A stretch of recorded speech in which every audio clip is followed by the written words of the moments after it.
tema kita pada hari ini, yaitu Frontier of Islamic Research, Inovasi Riset PTKI dalam Merespon Krisis Kemanusiaan, Lingkungan, dan Teknologi.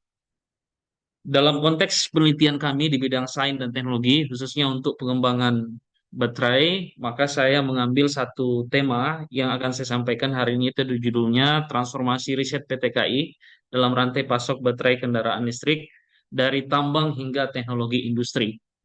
Sebagaimana yang disampaikan oleh Prof. Yuberti tadi, bahwa kami salah satu penerima hibah murah pada tahun 2025, tetapi mungkin pada hari ini saya tidak hanya menampilkan hasil riset yang berkaitan dengan penelitian yang murah, tetapi secara sistematis saya akan menyampaikan riset-riset sebelumnya, sehingga kenapa sampai pada penelitian yang dibiayai oleh The Mora Air Fund.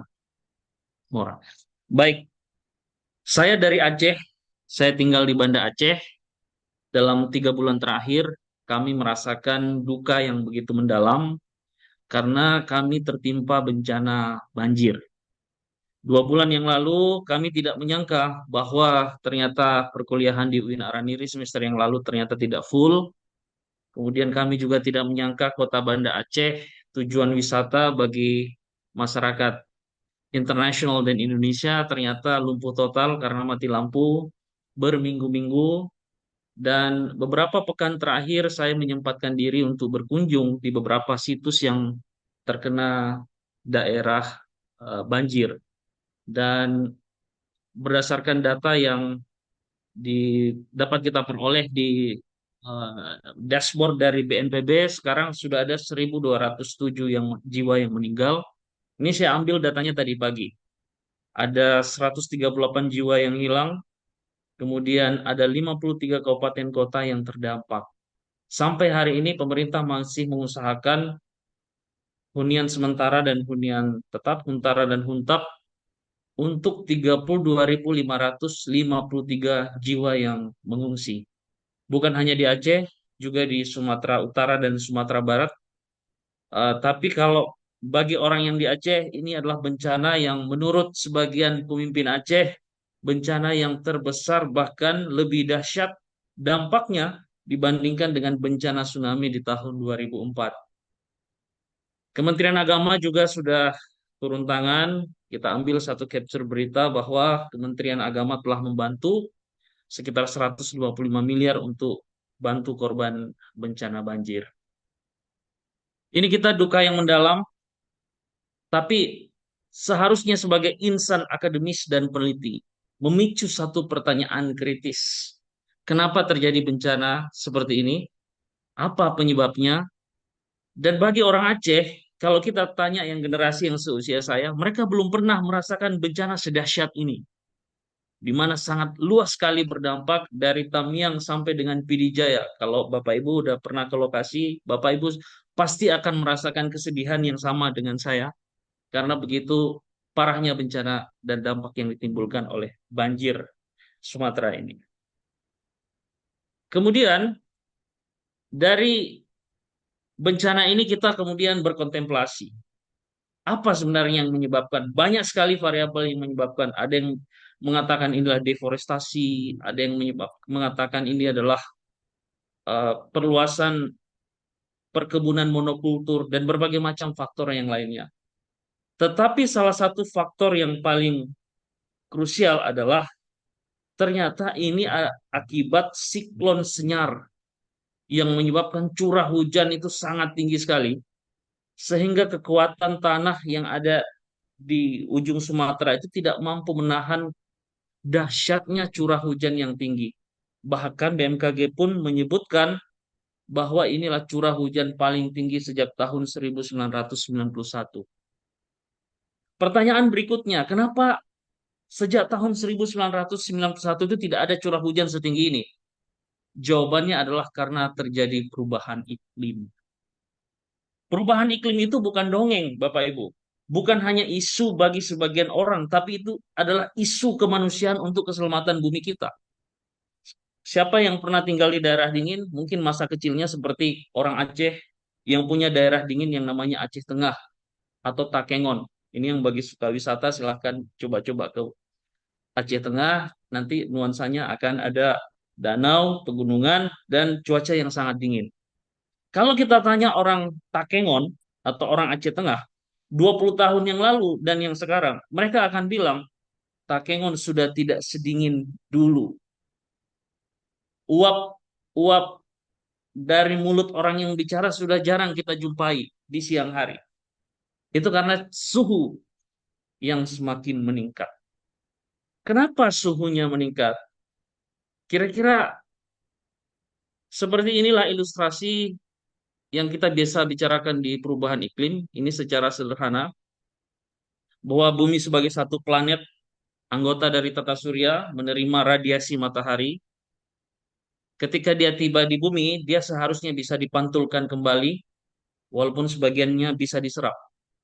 Tetapi karena aktivitas antropogenik di permukaan bumi, ada pabrik, ada tambang batu bara, ada penggunaan kendaraan bermotor yang mengeluarkan emisi berupa gas, yang pada akhirnya dia akan naik ke atmosfer, lalu gas-gas itu menjadi semacam selubung yang memerangkap panas yang harusnya dipantulkan kembali dari permukaan bumi.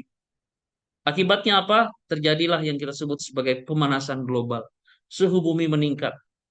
Kalau Bapak Ibu mungkin 10 tahun yang lalu sering mendengar bahayanya suhu bumi yang meningkat karena kutub di utara esnya akan mencair dan meningkatkan permukaan laut.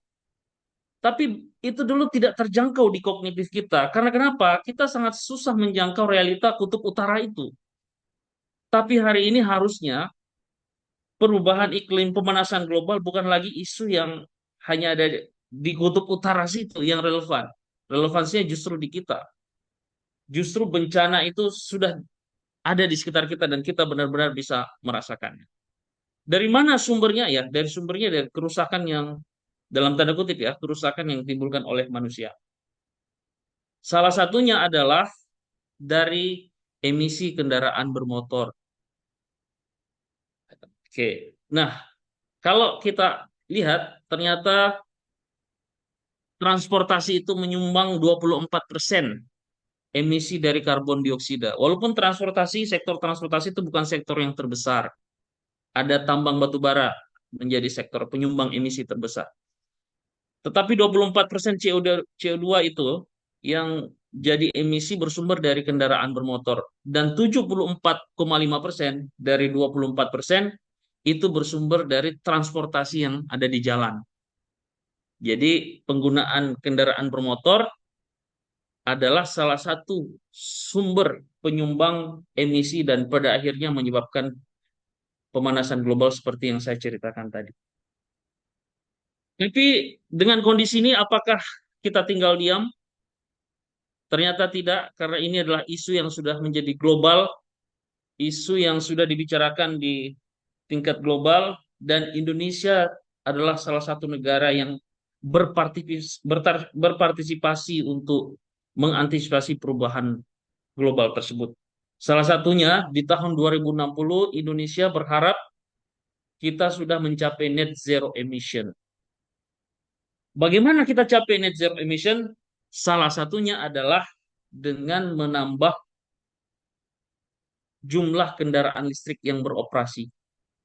Di 2030 Indonesia berkomitmen kira-kira akan ada 2 juta mobil listrik dan 12 juta motor listrik. 2030 itu 4 tahun lagi ya. 4 tahun lagi ada 2 juta mobil listrik dan 12 juta motor listrik. Nah, inilah target walaupun terjadi perdebatan. Nanti kita akan bicarakan apa iya mobil listrik itu bisa menjadi solusi instan dari pengurangan emisi. Apa iya mobil listrik itu adalah solusi yang tidak menghadirkan masalah yang lain. Nah, itu kita bisa diskusikan. Ya, setidaknya ketika kendaraan ini sudah di jalan, tidak mengeluarkan emisi. Setidaknya seperti itu. Walaupun kita selalu percaya bahwa tidak ada teknologi hijau yang full 100% hijau. Istilah hijau itu adalah dalam rangka mendestruksi atau mendegradasi dampak-dampak negatif yang ditimbulkan oleh satu teknologi atau industri. Setidaknya kendaraan listrik, baik mobil listrik ataupun motor listrik, dapat menyebabkan penurunan jumlah CO2 yang menjadi emisi di jalan raya. Setidaknya seperti itu yang kita harapkan. Tapi pertanyaannya begini, itu kalau kita mau mengembangkan kendaraan listrik, khususnya mobil listrik, ternyata harga mobil listrik itu 40 sampai 50%-nya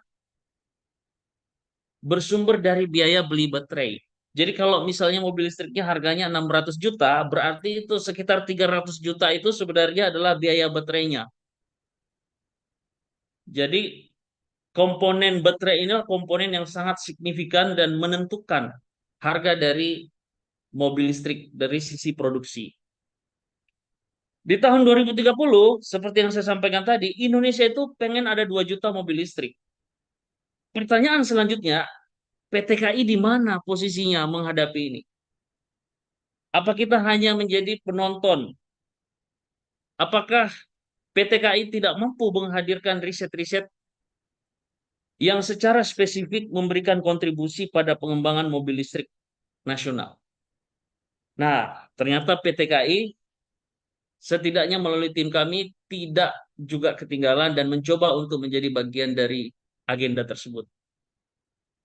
Tahun 2025, ya, Kementerian Agama lewat program MORA memberikan kami anggaran penelitian dengan judul Green Synthesis dan Aplikasi Anoda Nanopartikel Nikel Oksida untuk baterai kendaraan listrik dari riset laboratorium hingga produksi industri. Ini penelitinya ada 5 orang, ada Pak Muslim, ada saya sendiri sebagai ketua, kemudian ada Profesor Ahyar, bidangnya adalah teknik mesin, ada Ibu Safrina, bidangnya biologi, dan Bu Sriningsi, bidangnya fisika.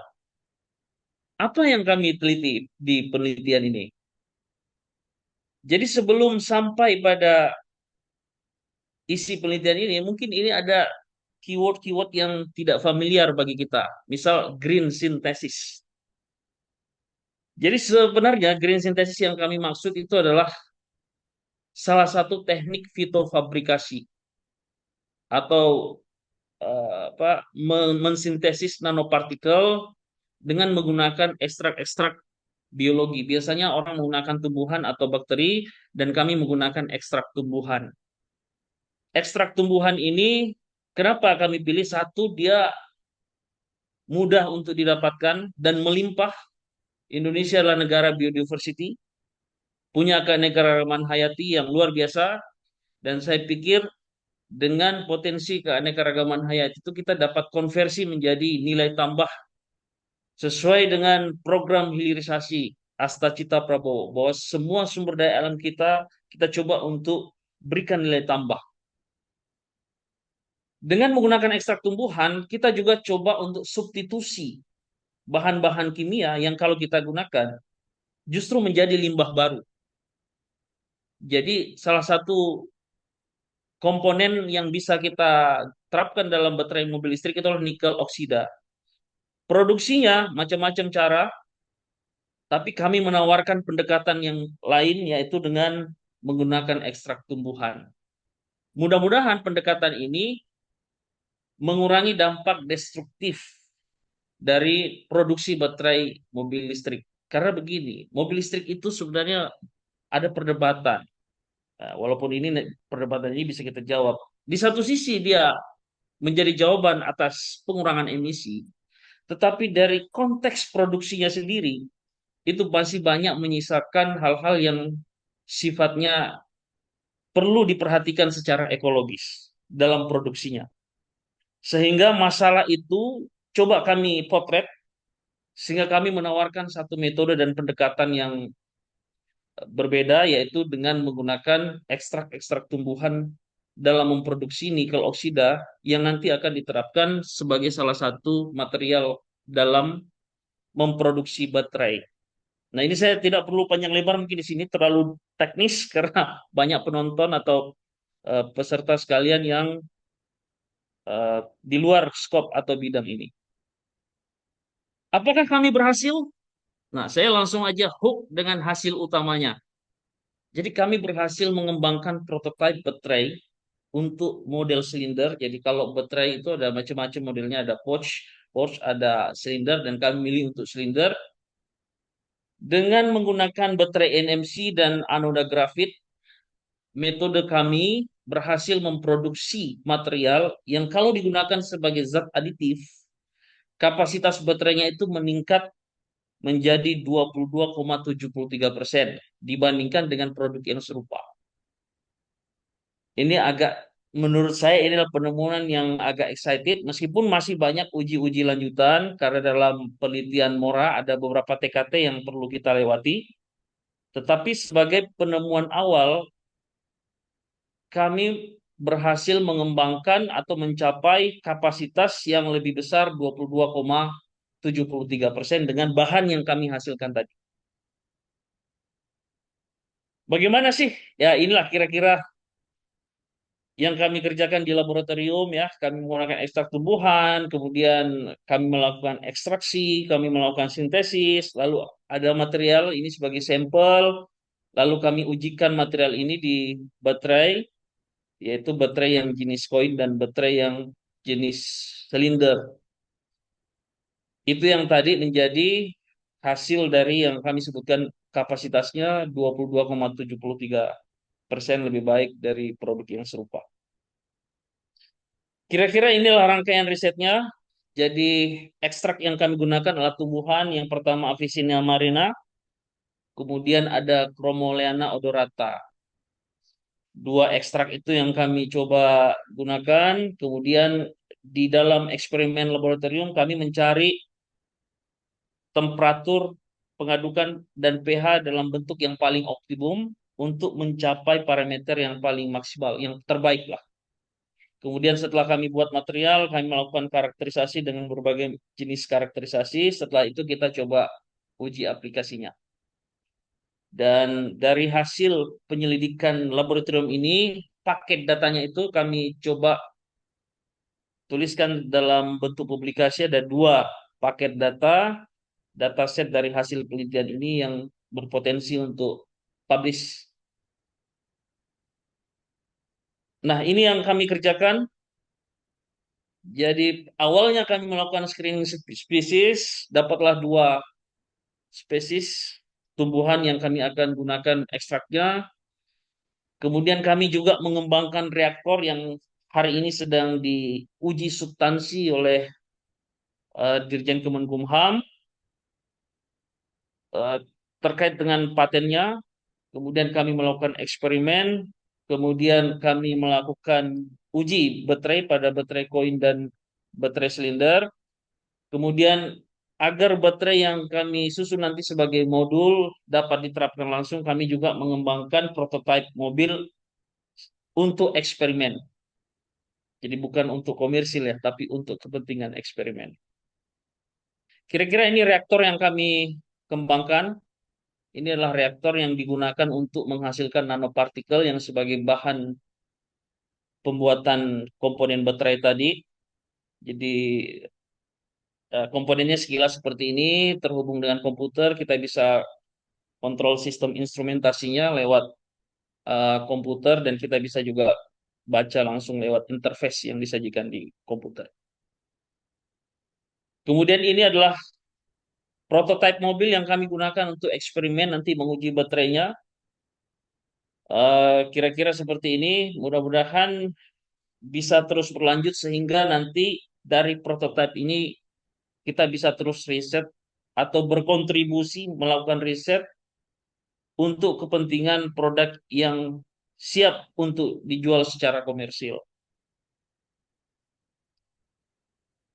Nah, apakah riset Mora ini yang kami peroleh tiba-tiba lakukan riset itu misalnya tidak ada aktivitas sebelumnya? Nah, ini sebagai bagian dari pengembangan ini sebelumnya sudah ada beberapa riset yang kami lakukan. Selain Mora, sebelum Mora itu ada riset yang di Litap Dimas tahun 2022. Diusulkan dulu biayanya 200 juta. Ini saya screenshot tapi diterima 105 juta. Nah, di 2022 itu kami sudah mencoba sebagai pendahuluan awal yaitu untuk mensintesis nikel oksida dari satu tumbuhan yang kita sebut sebagai kelompok hiperakumulator. Dari penelitian ini sudah publish eh, dua paper ya, dua artikel yang merupakan hasil dari penelitian ini. Jadi di 2022 kami sudah mencoba untuk mengeksplorasi tumbuhan-tumbuhan yang menjadi kandidat potensial untuk digunakan dalam sintesis nikel oksida ini.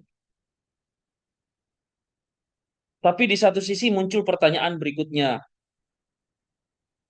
Jadi nikel itu adalah unsur yang krusial dalam pengembangan baterai. Dari sisi cadangan, Indonesia adalah negara dengan cadangan nikel yang sangat besar. Walaupun tidak ada di Sumatera dan di Jawa ya. Sebagian besarnya ada di Indonesia Timur, yaitu di Sulawesi dan di Halmahera. Sebagiannya ada di Papua. Dengan cadangan sebesar ini, sebenarnya agenda hilirisasi pemerintah itu sudah tepat. Bagaimana membuat kita yang kaya akan nikel, tapi menjadi tuan rumah untuk produksi mobil listrik. Itu harapan kita. Sehingga saya pikir untuk sampai pada cita-cita itu, kemandirian teknologi dalam konteks ini kendaraan listrik, kita semua khususnya yang bergerak di bidang saintek yang relevan dengan topik ini, tema ini, saya pikir kita harus punya semangat bersama untuk mengkonversi sumber daya alam dan lepas dari paradoks sumber daya alam. Katanya negara yang memiliki sumber daya alam melimpah justru jadi negara miskin. Nah, kita tidak ingin nikel kita di Indonesia justru yang melimpah itu tidak kita optimalkan. Oleh karena itu kita perlu melakukan agenda hilirisasi sehingga kita melihat sumber daya alam nikel kita itu menjadi produk teknologi yang bisa kita andalkan di dalam negeri. Tetapi di satu sisi, ini konteksnya ini di satu sisi ternyata eksploitasi nikel ternyata menimbulkan masalah baru lagi di sektor pertambangan nikel ini. Saya tahun 2010 kira-kira pergi ke Sulawesi, begitu saya datang lagi 10 tahun kemudian di tahun 2020 memang ada perubahan-perubahan bentang alam yang cukup signifikan dari eksploitasi pertambangan nikel ini. Ini sudah dikritisi juga oleh sejumlah aktivis, nanti mungkin bisa kita juga diskusikan. Ternyata nikel yang merupakan unsur utama dalam pengembangan komponen baterai, ternyata eksploitasinya di Indonesia juga bermasalah. Bagaimana kita memikirkan ini? Jadi menutupi satu masalah menimbulkan masalah yang lain. Apakah kita tinggal diam? Tentu sebagai insan akademis di PTKI tidak boleh tinggal diam melihat ini. Sehingga kami juga melakukan riset bagaimana mengurangi dampak destruktif dari eksploitasi nikel di lahan tambang. Jadi kami punya konsep yang kami kembangkan dan ini biasanya sudah sangat familiar bagi ahli lingkungan atau orang biologi yaitu fitoremediasi nikel. Ketika lahan tambang nikel itu dibiarkan terbuka, datang air hujan, kemudian nanti logam berat dan macam-macam itu masuk ke badan air dan pada akhirnya menimbulkan banyak sekali dampak lingkungan. Ada satu konsep yang disebut dengan fitoremediasi. Fitoremediasi itu bagaimana kita menggunakan tumbuhan untuk menghilangkan logam berat dari tanah. Konsepnya kita tanam tumbuhannya. Kemudian semua logam berat yang kita harapkan, kita targetkan itu masuk ke dalam jaringan. Sehingga ada pemindahan atau relokasi logam berat yang ada di tanah pindah ke jaringan tumbuhan. Nanti jaringan tumbuhannya itu yang diambil. Di satu sisi ada konsep namanya phytomining. Karena melihat ada potensi tanaman yang bisa menyerap logam dari tanah dalam jumlah yang kira-kira 100 sampai 1000 kali lebih besar dibandingkan tumbuhan biasa, sehingga ada orang yang mengusulkan bagaimana kalau kita nambang pakai tanaman. Jadi tanamannya itu ditumbuhkan di tanah, logamnya pindah ke jaringan, nanti unsur logam yang logam yang ditargetkan itu logam berharga yang ditargetkan nanti diekstraksi dari jaringan tanaman. Konsep itu disebut sebagai phytomining dan secara terbatas sekarang sudah diterapkan teknologi ini. Nah, ini kami coba usulkan mengembangkan ini karena mengantisipasi perubahan-perubahan lingkungan dan kami ingin ambil bagian untuk menjadi solusi dari masalah lingkungan yang diakibatkan oleh pertambangan nikel. Kira-kira begini konsep tumbuhan hiperakumulator ya. Jadi dia ditumbuhkan di tanaman, tumbuhkan di tanah tanamannya, kemudian ionnya masuk ke dalam jaringan. Nah, ini adalah ilustrasi kira-kira. Nah, tumbuhan yang bisa menyerap logam dalam jumlah yang tinggi itu disebut sebagai tumbuhan hiperakumulator. Apakah ada di Indonesia untuk hiperakumulator nikel? Secara umum ada 400-an spesies di dunia yang punya kemampuan seperti ini. Sebagian besarnya itu ada di Kuba. 6 spesiesnya ada di Indonesia. Dan pada tahun 2019 kami coba untuk menemukan 2 spesies yang lain. Jadi kami berhasil mengidentifikasi ada 2 spesies yang lain yang berasal dari Sulawesi, karena memang Sulawesi daerah tambang nikel di sana, yang berpotensi menjadi tumbuhan hiperakumulator yang kita harapkan spesies yang kami temukan itu dapat diterapkan untuk teknik pembersihan lingkungan yang saya sebutkan tadi, itulah teknik fitoremediasi.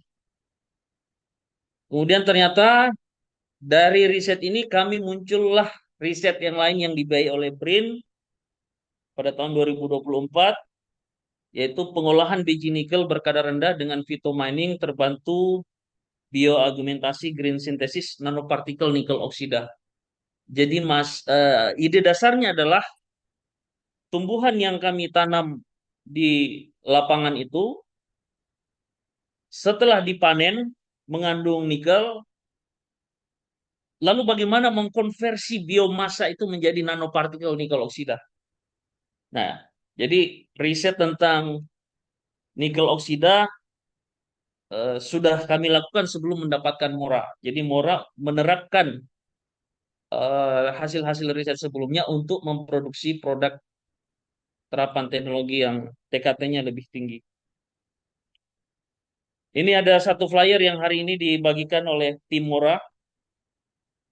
Ini menarik kita baca ya. Program riset adalah tulang punggung dari kemajuan ilmu pengetahuan dan teknologi yang sistematis dan berdampak besar, mengubah riset dari kegiatan eksplorasi individu menjadi sebuah upaya kolektif yang strategis dengan fokus jangka panjang, integrasi pengetahuan, efisiensi sumber daya, dan kolaborasi multidisiplin. Program riset adalah mesin paling ampuh untuk menerjemahkan rasa ingin tahu manusia menjadi solusi nyata bagi tantangan peradaban. Kemudian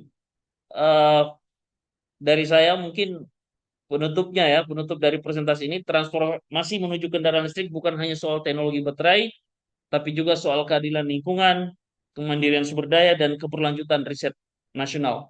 Disinilah peran PT KAI menjadi strategis, bukan sekedar pengguna teknologi, tetapi kita harus jadi produsen pengetahuan dan inovasi yang mampu menghubungkan pertambangan, lingkungan, dan industri. Terakhir, saya ingin mengucapkan terima kasih di kesempatan ini kepada Bapak Dr. Rahman Basori, pada Bapak Nur Hafid, Pak Hendro Dwi Antoro, dan tim di bawahnya yang tidak bisa saya sebutkan satu persatu, atas dukungan dari Litab Dimas dan MORA. Riset-riset yang kami lakukan dari tahun 2022 sampai 2026, 4 tahun terakhir dapat terlaksana dengan baik. Kemudian terima kasih kepada Bapak Rektor, dan terima kasih kepada instansi lain yang saya kira tanpa kolaborasi yang strategis, riset ini juga tidak akan berjalan dengan baik, dari BRIN, ITB, dan juga Pusat Unggulan Inovasi di UNS Solo. Saya kira itu yang dapat saya sampaikan. Kita dapat berdiskusi lebih lanjut jika ada hal yang perlu didiskusikan. Assalamualaikum warahmatullahi wabarakatuh. Saya kembalikan ke Waalaikumsalam